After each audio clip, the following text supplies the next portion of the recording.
So I'm David Schofield and I'm Section Head of Procurement and Trading.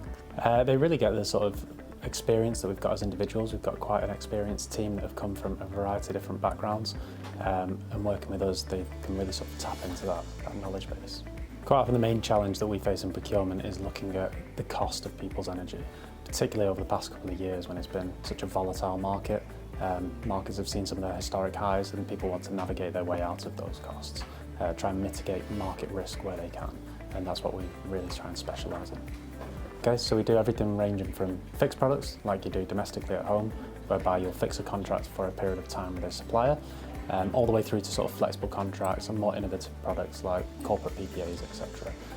Those ones really specialise in that trade and risk management service, where we'll look at your appetite for risk, design a risk management strategy, and then trade on the market in accordance with that strategy.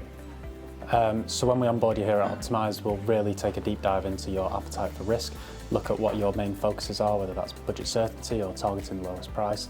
From there, we'll design a risk management strategy, how we'll go out and purchase, evaluate the products that we can sort of achieve for you on the market, and then from there we'll go and look to put that into implementation.